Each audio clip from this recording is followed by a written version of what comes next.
प्यारे दोस्तों, आज हम आपको एक ऐसा इबरतनाक वाक़या बताने वाले हैं जिससे सुनकर आप हैरान रह जाओगे और सोचने पर मजबूर हो जाओगे। तो चलिए शुरू करते हैं आज का इबरतनाक वाक़या। एक बार की बात है, किसी इलाके में एक मालदार और रईस आदमी अपनी बीवी के साथ रहता था। एक बार वो अपनी बीवी के साथ दस्तरखान पर बैठा हुआ खाना खा रहा था। दस्तरखान दुनिया भर की नेमतों से भरा हुआ था। उस पर खाने पीने की तरह तरह की चीजें रखी हुई थी। वो दोनों मियाँ बीवी खाने के लिए बिस्मिल्लाह करने ही वाले थे कि इतने में किसी ने दरवाजे से आवाज लगाई, अल्लाह के नाम पर मेरी मदद करो, मैं काफी दिनों से भूखा हूँ। आपके घर में अगर कुछ खाने पीने को हो तो अल्लाह के नाम पर मुझे दे दो। ये सुनकर उस शख्स ने अपनी बीवी को हुक्म दिया, ये सारा खाना ये दस्तरखान उठाकर इस फकीर की झोली में डालाओ। और उसकी बीवी ने ऐसा ही किया। पूरे दस्तरखान को उठाया, सारे पकवानों को पैक करके उस फकीर को देने के लिए दरवाजे पर चली गई और सारे पकवान उस फकीर की झोली में डालने लगी। औरत जैसे ही सारा खाना फकीर की झोली में डाल रही थी कि इतने में उस फकीर की नजर उस औरत के चेहरे पर पड़ गई। औरत के चेहरे को देखते ही वो फकीर जोर जोर से और बुलंद आवाज में रोने लगा। जब औरत के शौहर ने सुना कि फकीर जोर जोर से रो रहा है तो वो दरवाजे पर आया और अपनी बीवी से कहने लगा, ये फकीर को क्या हो गया? इसे खाने के लिए इतना कुछ तो दे दिया है, फिर भी ये क्यों रो रहा है? बीवी बोली, आप अंदर चलिए, मैं आपको सब कुछ बताती हूँ। उसके बाद दोनों मियाँ बीवी घर का दरवाजा बंद करके अंदर आ गए। फिर बीवी अपने शौहर को कहने लगी कि ये जो फकीर था जो हमारे दरवाजे पर भीख मांगने आया था, ये कभी मेरा शौहर हुआ करता था। कई साल पहले ये फकीर इस शहर का सबसे मालदार और सबसे रईस आदमी था और आज हम जिस कोठी में रह रहे हैं ये इसका मालिक था और मेरा पहला निकाह भी इसी शख्स के साथ हुआ था।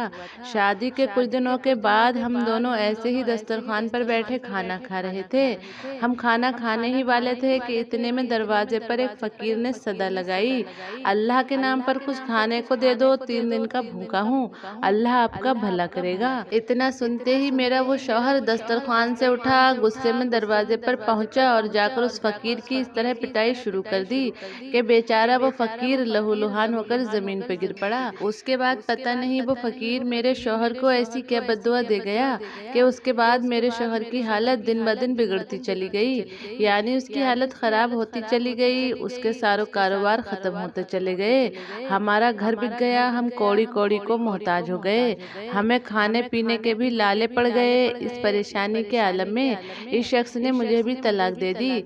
उसके कुछ साल बाद गुजरे तो मेरा निकाह आपके साथ हो गया। अल्लाह के करम से मैं वापस इसी कोठी में आ गई। औरत का ये शौहर अपनी बीवी से इस इबरतनाक किस्से को सुनकर उदास हो गया और कहने लगा, बेगम तुम्हें मालूम है कि वो फकीर कौन था जो उस वक्त आपके दरवाजे पर भीख मांगने आया था और आपके पहले शौहर ने उसको बहुत मारा था? बीवी ने कहा, जी नहीं, मुझे नहीं मालूम कि वो फकीर कौन था। तो इस पर इसका शौहर कहने लगा, बेगम उस वक्त जो फकीर आपके दरवाजे पर आया था वो कोई और नहीं बल्कि वो मैं ही था। तो ये सुनकर उसकी बीवी हैरान हो गई और अपने हाथ अल्लाह की बारगाह में उठा दिए और कहने लगी, या अल्लाह, ये कैसा इंसाफ है, उस जालिम शख्स की एक एक चीज इस फकीर की झोली में डाल दी, उसका माल, उसकी दौलत, गाड़ी, कोठी और यहाँ तक कि उसकी बीवी भी इसकी झोली में डाल दी। तो मेरे प्यारे इस्लामिक दोस्तों, यही होता है जब इंसान किसी मजलूम पर जुल्म करता है। याद रखें, कभी भी किसी इंसान पर जुल्म ना करें, क्योंकि मजलूम के मुंह से निकली हुई बद्दुआ जरूर पूरी होती है। तो मेरे प्यारे दोस्तों, आपको ये वीडियो कैसी लगी कमेंट में ज़रूर बताइएगा और अगर आपको ये इबरतनाक वाक़या पसंद आया हो तो इसे लाइक ज़रूर कीजिएगा।